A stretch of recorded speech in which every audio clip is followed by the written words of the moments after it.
Welcome back, artists. This week we're going to be doing a Keith Haring drawing on top of a painted background. So you're going to need to prep a painted background first before we begin. You can feel free to use crazy colors, texture, pattern on these because we're going to be doing our Keith Haring drawing on top with thick black outlines. I used black tempera paint to outline this one here, but you could also use a big Sharpie or a magic marker that you have, but we do want it to stand out against the painted background. All right, let's go ahead and get started on these Keith Haring drawings. Pop artist Keith Haring had a lot of symbols that he used a lot. So this barking dog was one. He's also known for his dancing figures, and then he had another tag that he called the Radiant Baby. So I'm going to show you guys how to draw the barking dog in one of the dancing figures, and then I'm going to go ahead and do another one on top of another painted paper. So hopefully you got your paper painted and prepped and you're ready to get started on the next phase. So let's do a practice drawing. You can also scroll back. On one of my first videos was a Keith Haring tutorial. If you want to learn more about drawing those, you can check that one out as well. So for the barking dog, we're gonna start with the tail. So we're gonna come up and make a straight line, short one, and then come all the way down. And this is actually gonna lead into the back leg. So this is gonna come up. So you should have what just looks like the outline of a bar right now. And then we're gonna go over and create another leg. We're gonna make a straight line across for the stomach. Repeat this step again for the front legs.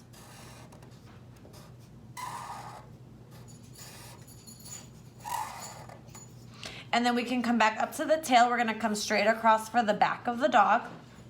Stop about right when you get to the front paw, and we're gonna make 2 ears.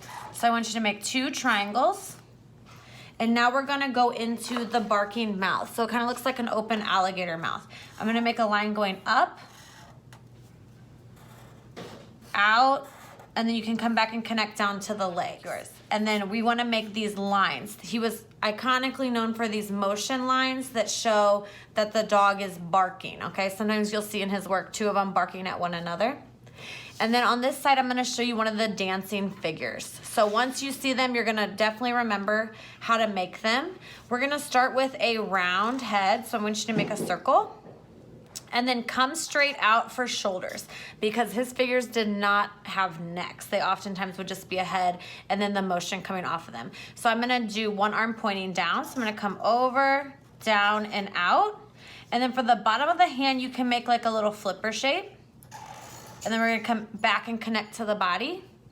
I'm gonna do my other arm facing up. So I'm gonna come out, up and out again. Make another flipper, down and in. For the body, you're just gonna make the torso 2 parallel lines coming over. So decide what kind of dance move you wanna do. I'm gonna kind of curve mine out a little bit for the body. And then I'm gonna go ahead and add 2 legs. So I'm gonna have a leg coming out, down, and then make a foot.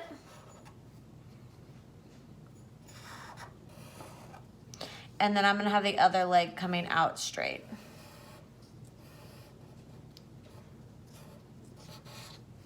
And then just like we talked about earlier with the motion lines for the dog, he would also put motion lines on these figures to show that they are dancing and having fun. So you can practice a couple of different poses before you do your final. And then I'm gonna go ahead and start working on my final on my other version. So here's one with the painted dog. I also put a horizon line with some texture for the floor underneath.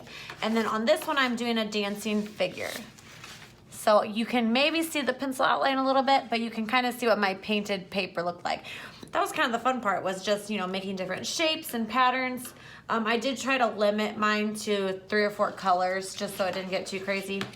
So I'm gonna outline mine with black tempera paint, but feel free to do yours in Sharpie. I'm gonna go ahead and draw it with Sharpie first and then paint over.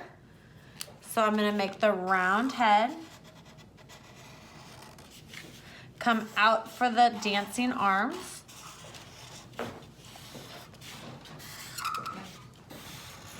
Curved torso.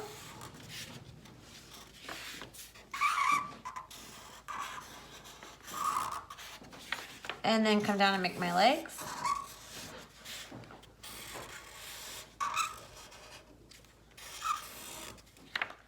And include my motion lines. And then I included an extra one, which is a heart. He has, he uses this heart a lot too, because he did a lot of projects about people getting along and topics like that. So he does this heart a lot as well, which I'm gonna include in mine. Okay, so you can see the basic outline, but you can tell it kind of competes with my background because my background is so busy. So that's why I'm gonna go over top with my black tempera paint and give it a very bold outline. Okay, once you get that all outlined and looking nice, I'm gonna show you the other one. And then I have a Keith Haring print here I wanna show you guys just so you can see what the original artist's work is like. Okay, so you can see he uses those thick, bold lines and the motion lines and the style that he does the figures.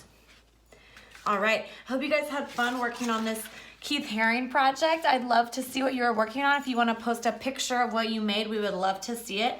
And I'll see you guys next week for another art project. Bye.